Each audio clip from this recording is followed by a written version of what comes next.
Welcome back to Message Crawler, and I know we're doing Message Crawler all day, every day, and I've been obsessed over this application all weekend. I've been working on this whenever I don't spend time with family. I'm programming, and today I got a very exciting update because we have a new file type support, which is Bloomberg Instant. Let me take you to my screen and start showing you all the awesome stuff that Message Crawler can do with Bloomberg Instant. All right, so now you see my screen and we have a new button here called Bloomberg. This refers to not Bloomberg emails, but Bloomberg Instant Message Communications. Now, before we start loading data into Message Crawler, we need to do a couple of housekeeping steps. So let me show you what Bloomberg Instant looks like whenever you get it from the export program or you get it from a client. Usually it looks like a mess. It looks something like that. I did blank out something in the middle because I actually don't have permission to show this data on video, so I redacted whatever.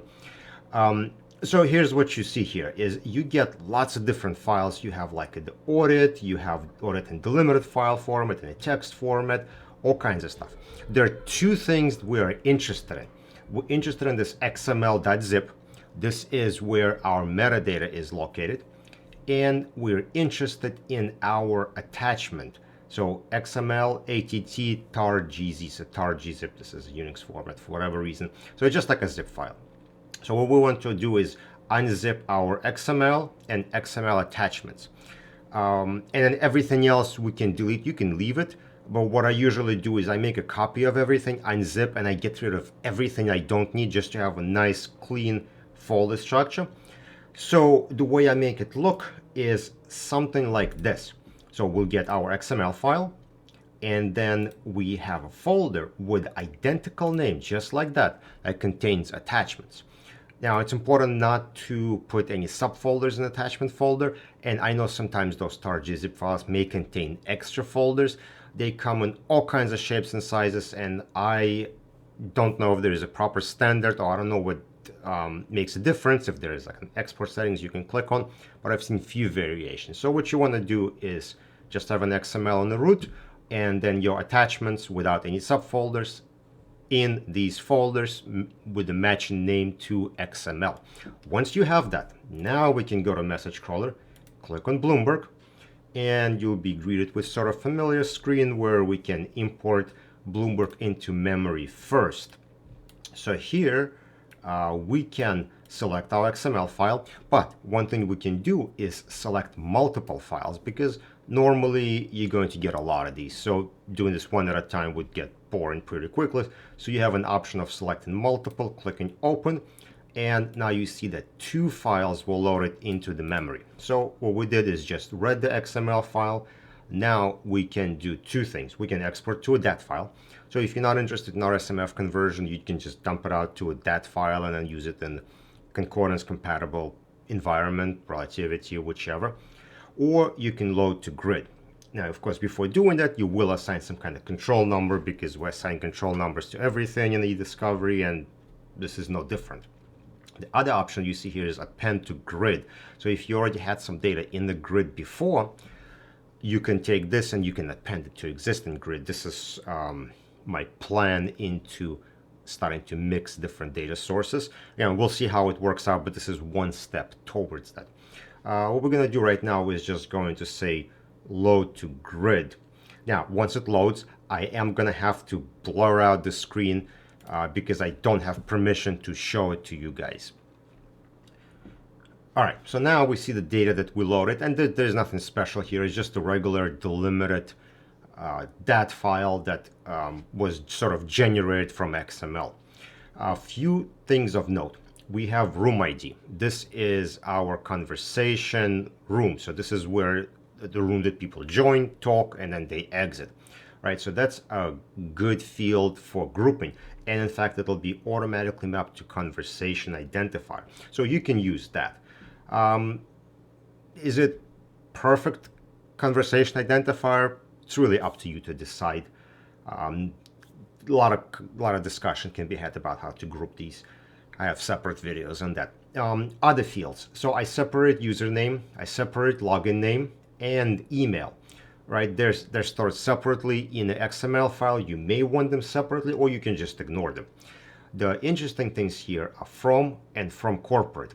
Each message has two emails associated to it. It has a Bloomberg email associated to it and a corporate email. Now, sometimes one or the other is missing. So what from uses Bloomberg email. So it'll take the name of a person, and then it'll append Bloomberg email, and if Bloomberg email is missing, it'll take a corporate email. From corporate works the other way around. It takes a person's name, and then it takes a corporate email address. And if the corporate address is missing, it'll take the Bloomberg email address. So it's where the priority for the email address is. The reason why I did that is because I don't know what you want. In fact, I don't know if there's any standards for this or preferences. So you can take this data and work with it whichever way you want. So the option is going to be here in the bottom right. So it's going to be a sender. So you can change from or from corporate, whichever email address is more important to you. If the Bloomberg email address is important, you just choose from. And if their corporate original email is more important, then you choose from corporate. So that's up to you. Other fields here, we have some firm numbers, account numbers, company names. Those are not required for RSMF conversion, but I extracted them, and you may want to include them into other fields to include if they're important to you. Are they? I don't know, but they are there. And then if we scroll to the right, we have our fields for attachments. And this is where we can see what attachments were identified. They'll be associated to the records, and you could see there's a field called native found. So there is a check that's running as you load to grid, and it'll tell you if any native file was expected but not found. That is a QC you want to do before running this process. And once you're happy with this, you set everything up. You can just hit the button generate export, and we can go to our folder where the export is going to be going, and you'll start seeing RSMF files. Some of these are pretty small because some rooms are fairly empty. I've seen number of rooms where, person entered, exit, and that's it. And that's like a dead room. No one ever talks in there. Don't really know how that works. And then some are going to be bigger. So we just saw 10 kilobytes, 12 kilobytes, 207 kilobytes. And if you look at how it's running, you could see that we got a certain number of messages here. Well, it's done. So at this point, you're done. You use relativity processing to process these RSMF files, load them to relativity, and enjoy.